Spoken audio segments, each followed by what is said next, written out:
Well, thank you very much. We have a very big announcement today. It has to do with nuclear energy and other things. And this is all nuclear. It's a hot industry. It's a brilliant industry. You have to do it right.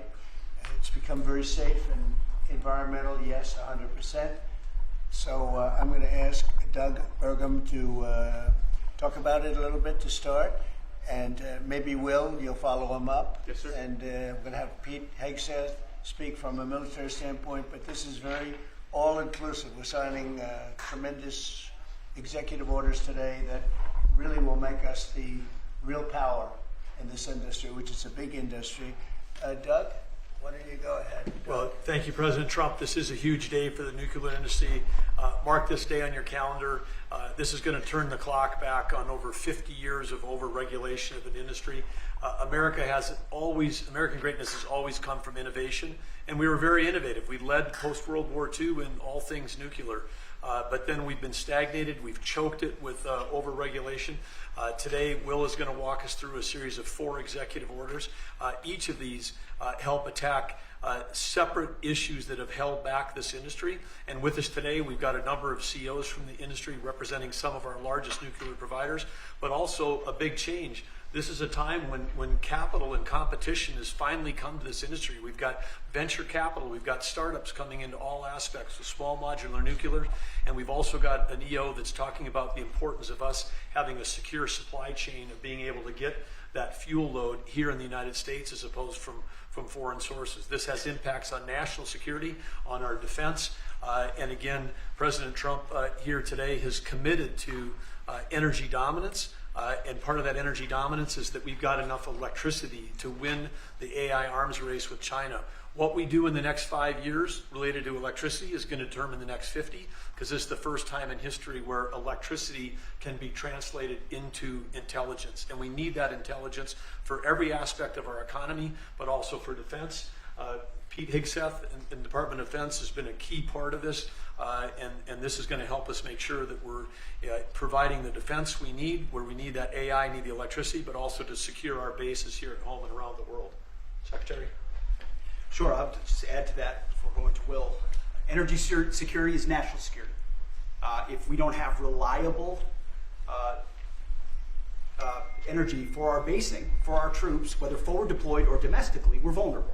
So by having small modular nuclear capabilities, which are rapidly being fielded, that we can use on our bases here and around the world, we're creating an environment where if things happen elsewhere, the military can be relied upon. Also, we're including artificial intelligence into everything we do. If we don't, we're not fast enough. We're not keeping up with adversaries. You need the energy to fuel it. Nuclear is a huge part of that, modular or otherwise. So we're going to have the lights on and AI operating when others do not, faster than everybody else because of nuclear capability. So this is a big game changer for us as well. And we're also talking about the big plants, the very, very big, the biggest. We're going to be doing them also, but we're going to start off a little bit. I think the focus today is the smaller module, but included in this group, we're also doing big plants where needed. They won't be needed too much, but they'll literally be able to do it in an entire state. And you've read a lot about cost overruns in a couple of states that were pretty significant, but we're not going to have cost overruns. And the technology's come a long way, both in safety and cost and everything else. Would a couple of you guys like to talk about your companies, and you want to say anything? Joe, why don't you kick it off? Sure. My name's Joe Dominguez. I run Constellation Energy. We have about 25% of the nation's fleet. We're the largest publicly traded nuclear company in the world. We're in the middle of a merger with Calpine, and once completed, we will be the largest electric producing company in the world. About enough power to produce, to cover all of Mexico, actually. I didn't know that. When we talked, you were so modest. I can't believe it. That's normally not said about me, Mr. President. I'm very impressed. Go ahead. So you think it's got a great future? Yeah, well, absolutely we do. And the big change here is not only the technology has come around, but we have some of the largest companies in the world, the hyperscalers, who need this energy for AI, who are now working with us to fund the development and construction of the next generation nuclear. Nuclear is a 24/7 resource. These data centers run 24/7. Some of them will cost $200-300 billion, and they want to run them all of the time. So we can't use intermittent resources. We need something that's always on, 24/7, and nothing does that better than nuclear. The problem in the industry has historically been regulatory delay. Mr. President, you know this because you're the best at building big things. Delay in regulations and permitting will absolutely kill you, because if you can't get the plant on, you can't get revenue, and the interest costs are horrible. We're wasting too much time on permitting, and we're answering silly questions, not the important ones. For example, let me give you an example. In 3 places in this country, we're trying to license new reactors at sites that already have reactors. Yet I have to spend $35 billion at each site just for the NRC to do an analysis that says this is a good place for nuclear. Well, guess what? We've been running nuclear in that community for 4 decades. Why are we even asking that question? I'd rather spend that $35 million, 3 times $105 million, perfecting a design, start building the foundation, and getting going. We need to do this for America. Are we doing something about the regulatory in here? Oh, yes, sir. You are, Because sir. that's going to be a Today, big with the factor. signature. Yes, sir. That issue I just described will be addressed in this EO, and many other issues that we don't have time with the president to But cover you say today. it's very, we've contemplated just about everything. Right? Well, this, Mr. President, this Energy Dominance Council that you have created is something I haven't seen in 30 years. It brings together all the pieces of government in one place to expedite the process. Under Secretary Burgum's leadership, this has been an amazing, amazing thing. It used to be the case that I have to run to about 5 different places in Washington to get one answer. That's great. And now it's all together in one place. So all I know about Secretary Burgum and Secretary Wright is if we haven't gotten it right, we'll get it right shortly, and there'll be another That's order for good. you to I'm sign. glad But they're thank you addressing- so much for I'm your glad they're leadership. addressing. You were going to say something? Go ahead. Well, I was just going to say commercial nuclear, a bit of an unsung hero. And I just want to thank you, Mr. President, Secretary Burgum, Secretary Wright, for bringing this attention to commercial nuclear. We have the largest and most safe fleet right here in the United States. And upon that, we have fantastic innovation that's being brought forward. And it's going to come in all shapes and sizes. And it's going to actually be coming through some of these companies that you see represented here. We're going to have great jobs. We're going to have wonderful energy. And we're going to be ready. So thank you, Mr. President, for Very leaning good. in. Appreciate it. Great job you've done too. Jake? How about talking about your company and the job you're going to do? Yes, thank you, Mr. President. Well, first of all, a little MIT nuclear connection that goes back. I know familial for you. So, yeah, we're working on small reactors. I'm Jacob DeWitt, CEO, co-founder at Oklo. Working on small next-generation reactors that take technology America invented, developed, and pioneered and bringing it to the market after it sat on the shelves of history for about 40 years. And it's because of the actions that you're doing today that are going to help unleash that. Changing the permitting dynamics is going to help things move faster. We're seeing private investment flow into this space like we've never seen before. We went public about a year ago, and one of the most successful actually go public outcomes for a transaction like that for a small nuclear company, because the market needs this and wants this. And under your leadership, creating the Dominance Council, I mean, it's hard to overstate the value of that. And nuclear is a manifestation of energy dominance. In fact, a golf ball of uranium metal, which this is not, but it's a golf ball, has enough energy content in it to power your entire life's energy needs. I mean, it doesn't get any better than that.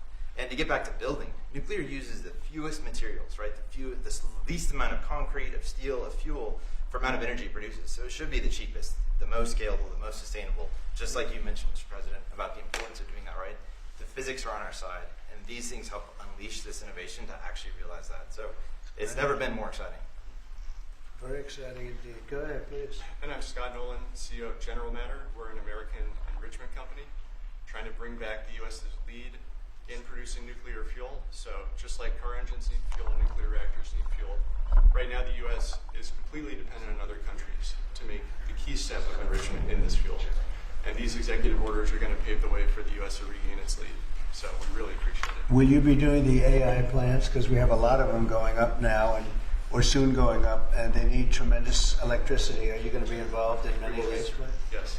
Will a lot of them be using nuclear, or some are using oil and gas, some are using different things? But Many of them will be, I think. Through it just makes a lot of sense. Nuclear is a perfect solution, and that's where most of them are interested.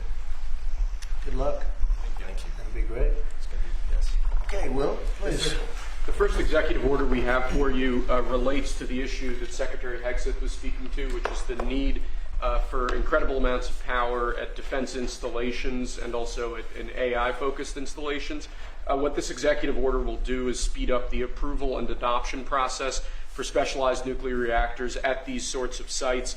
It also involves the Department of Energy making available the necessary fuel stock. It also creates a special envoy position and a strategy around nuclear technology export, the idea being that we can grow American industry on the back of foreign purchasers who are interested in this sort of technology as well.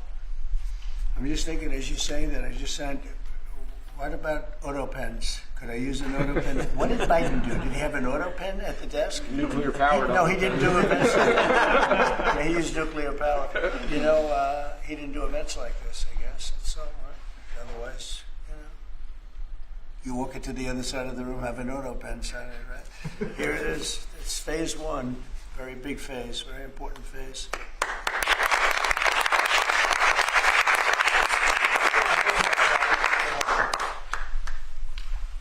Sir, this next executive order is intended to reform the Nuclear Regulatory Commission. You heard a few of the people here speak about the complex regulatory processes that have really held the nuclear industry back.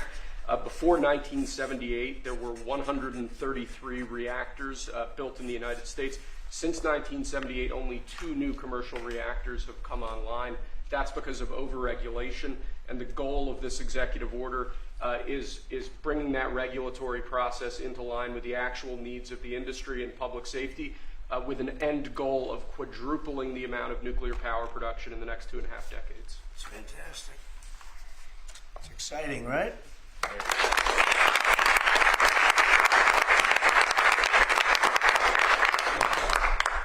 There you go. This next executive order relates to nuclear reactor testing, sir. The degree of overregulation and governmental inaction in this space in particular has had the effect of throttling development of new, highly modernized nuclear reactors that could really revolutionize the field of nuclear power generation. So this executive order, it orders a revised regulatory process to speed this whole process while preserving, obviously, core safety concerns. It also creates a new pilot program with an expectation that we will have 3 new experimental reactors online by July 4th next year. It's amazing. That's exciting.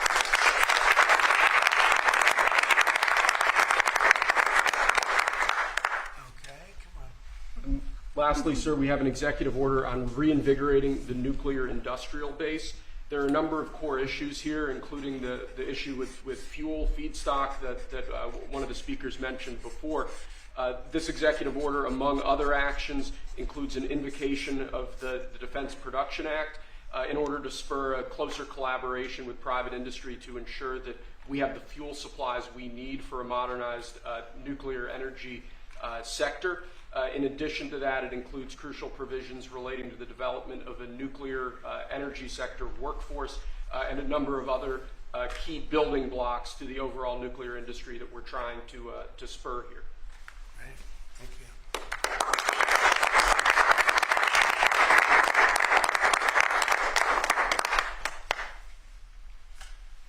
We have one more for you here, sir. This doesn't directly relate to nuclear energy, but it's on a similar subject. This executive order is entitled Restoring Gold Standard Science. One of the issues that we've had in recent decades is that government policy has been made on the back of junk science, scientific studies and findings that have included conflicts of interest or scientific misconduct. The purpose of this executive order is to recenter policymaking around gold standard science, scientific efforts that have followed appropriate scientific methods that don't include those sorts of conflicts of interest, and to ensure that when departments and agencies are relying on scientific studies to promulgate rules, to promulgate regulations, that the science that they're relying on is highly reliable and available to the public. He did a very good job, didn't he? He did. How many people here could have done that? I don't know. I think a lot. Thanks. Good job, Will. Thank you, Mr. President.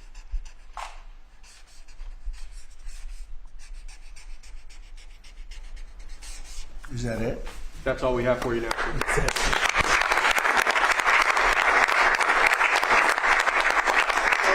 you have any questions for these brilliant people? They are brilliant people, actually. Mr. President, on nuclear, sir, a lot of the concern over the years that's helped the nuclear industry back has been about safety. Are you satisfied with those safety concerns? Yeah, we are. It's become a very safe, actually, it's become very safe, and tremendous work's been done on that, more than anything else, and it's really the automatic shutoffs. There's so many different things that they have now that they would have never had. You know, my uncle was a great nuclear person years ago, and that was a different, if you would have asked that question, probably it would have been a much different answer.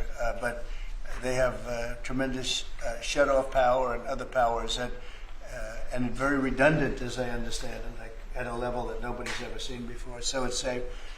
And we're going to do a lot of the small ones, and we're going to do some of the big ones. But yeah, very safe and clean. And on the Mr. President, on Apple. Let's keep it on this for a little while.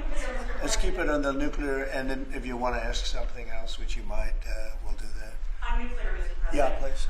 What do you say to folks who are concerned that speeding up licensing or even doing fuel processing raises safety and proliferation? Yeah, we're going to get it very fast, and we're going to get it very safe, and we're going to get the people in and out, and they're going to do plants. In many cases, they'll do 3 or 4 smaller ones and put them together. That's what France has done. France has done a good job of this for years, and they, as I understand it, they had basically one plan, and if they needed more, they'd do 3 or 4 or 5 of them. I don't know, we have to go that far, but you know, there's something about building one big one. But we'll build the big ones too. We're going to have, I think I would say we'll be second to none, because we're starting very strong. But it's time for nuclear, and we're going to do it very big. Yeah, please. Mr. President, what about the European Union? You said that negotiations are going nowhere. Where are the kind of points where they're they're slow moving? I've been saying to everybody, they've treated us very badly over the years. It was formed in order to hurt the United States, in order to take advantage of the United States, and they've done that. We have a big deficit with them. They sell millions and millions of cars, as you know, Mercedes and BMW and Volkswagen and many others, and we were restricted from selling cars into the European Union, which is not nice. And I just said it's time that we play the game the way I know how to play the game. You know, they've taken advantage of other people representing this country, and they're not going to do that any longer. Yeah. Mr. President, you are a deal maker, deal breaker.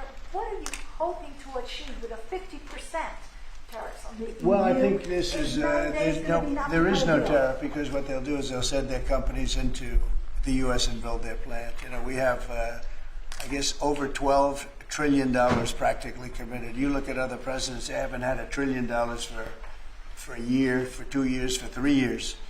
We have numbers. Nobody's ever seen numbers like we have. And if they build their plant here, then they have no tariff at all. Are you looking for a deal in 9 days? Will you be able to do that, sir? I'm not looking for a deal. I mean, we've set the deal. It's at 50%. But again, there is no tariff if they build their plant here. Now, if somebody comes in and wants to build a plant here, I can talk to them about a little bit of a delay. But, you know, while they're building their plant, which is something I think that would be appropriate, maybe, we'll determine that. Is there anything they can do, sir? Is there anything the EU can do? I don't know. We're going to see what happens. But right now it's going on June 1st. And that's the way it is. No, they haven't treated us properly. They haven't treated our country properly.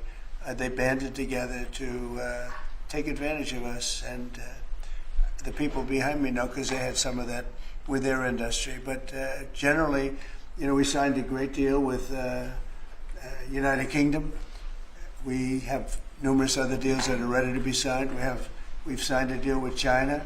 We have some really amazing deals. But the European Union, I mean, the sole purpose was really not to hurt us, but to take advantage of us. And we're not going to be taking Mr. advantage. Mr. President, on Apple, you said this morning that if they don't make their iPhones in the U.S., you're going to hit them with a 25% tariff. Right. Do you have the power to tariff one single company? And why would you No, want to it'll hurt be an more. American company in that way? It would be more. It would be also Samsung and anybody that makes that product. Otherwise, it wouldn't be fair. So anybody that makes that product, and that'll start on, I guess, at the end of June. It'll come out. I think we have that appropriately done by the end of June. So if they make that product. Now, again, when they build their plant here, there's no tariff. So they're going to be building plants here. But I had an understanding with Tim that he wouldn't be doing this. He said he's going to India to build plants. I said, that's okay to go to India, but you're not going to sell into here without tariffs. And that's the way it is. Yeah. Well, why would you want an American Confident, sir, company? what makes you confident, sir, that Apple can build in the United States at a price that American consumers? Oh, they can. will pay? No, they can. That's And the a big lot of issue. it, a lot of it's so computerized now. These plants are amazing if you look at them, but they can do that. And actually, as you know, Apple's coming in with $500 billion. So are the chip companies. We have all of the chip companies coming in. The biggest, $500 billion, $200 billion, $250 billion they're spending. But we're talking about the iPhone now, and the iPhone. If they're going to sell it in America, I want it to be built in the United States. They're able to do that. When you say that Walmart should eat the cost of the tariffs, is that an acknowledgement that it is U.S. companies that bear the brunt of tariffs, not foreign countries? Sometimes the country will eat it. Sometimes Walmart will eat it, and sometimes there'll be something to pay, something extra. I've always been a fan, and I've always believed. And if you look, take a look at what I did 4 years ago. We had the greatest economy, and we had no inflation. Remember that. We had no inflation, and yet we had hundreds of billions of dollars of tariffs that I put on China, yet we had no inflation. We had no big cost differential. Oftentimes, and I don't like it when a department store, because they'll do a lot of business, but they announce record profits and everything else. They have to take out some of their profits or make a little bit less money. But I don't want the consumer. I don't want the consumer to pay. But why impose tariffs that you know are hurting American businesses? They're not hurting, they're helping because they're creating jobs in America. We're creating tremendous amounts of jobs in America like you've never seen. We're having investment in America. We're not getting ripped off by every country in the world. We've been ripped off by every country in the world. They're making their product, they sell it. They don't give our people the jobs. They make them with other countries' jobs. And we will have something that nobody will ever see again, I think. I think we have a potential to do numbers that we never envisioned in the wildest year. Look at what's happening. 10 to 12 trillion dollars in literally a couple of months. It's nothing like that's ever happened. It's we're doing a very special thing. We want, if they're going to sell it here, generally speaking, not for all products. There's some products we don't want to make. And frankly, we're much better off getting them elsewhere. But for certain products, we want cars. We want to make cars. We don't want to have, and I like Canada very much, but we don't want to have Canada making our cars. We want to make our cars. Oh, it's a phone call. Do you mind? Hello? Okay, it's only a congressman. I'd let you know, actually. Mr. President, are you Yeah. considering stopping other universities from taking foreign students similar to It's a different congressman. They're all congratulating us. Yeah, it's lucky it is. Okay, let's go. Are you considering stopping other universities besides Harvard from accepting foreign Well, we're students? taking a look at a lot of things. And as you know, billions of dollars has been paid to Harvard. How ridiculous is that? Billions. And they have $52 billion as an endowment. They have $52 billion. And this country is paying billions and billions of dollars and then gives student loans, and they have to pay back the loans. So Harvard's going to have to change its ways. And so are some others. Mr. President, on that note, a lot of CEOs in the United States, big companies, are for it. What is that going to do? I'm fine with that. No, I'm fine with that. Competitive. No, Competitive. we want to do that. We're actually going to be doing something in the near future that's going to make it possible for people to come into this country and come in and have a road toward citizenship. And I think it'll be very exciting. But it's too soon to speak. You don't think that banning students? The best and brightest from around the world to I do. come to Harvard? I do, but a lot of the people need remedial math. Did you see that? Where the students can't add 2 and 2 and they go to Harvard. They want remedial math, and they're going to teach remedial math at Harvard. Now, wait a minute. So why would they get in? How can somebody that can't add or has very basic skills, how do they get into Harvard? Why are they there? And then you see those same people picketing and screaming at the United States and screaming at, they're anti-Semitic or they're something. We don't want troublemakers here. But how do people that can't, when Harvard comes out with a statement that they're going to teach some of their students remedial math. That's basic math. That's not the deal. Okay, and any more? In the back. Are there other countries you're considering shortening the 90-day pause on tariffs for? And then are there specific steps you're looking for the EU to take? We do. Well, we have a lot of requests, and you don't have the people to handle it. Frankly, everybody wants to make a deal. I'm sure now the European Union wants to make a deal very badly, but they just they don't do it right. They don't go about it right. The other thing they do is they sue our companies all the time. They have suits where their judges, I don't know if they're appointed by them, but they're definitely Europe-centric, and we're not going to stand for it. They won a $17 billion lawsuit for Apple, and I read that case, and that's not a case that should have been won. They're suing other of our companies. They use this as a weapon, but they use it really to raise funds for what they do. It's almost like a fundraising mechanism. So we add that to the fact that they do the non-monetary tariffs and lots of other trading, you would call them trading barriers. They don't take our cars. They don't take our agriculture. They don't take anything, but we take their cars by the millions. And therefore, they have the jobs, they get the money, and we get closed plants. It's not going to happen that way anymore. Thank you very much, everybody.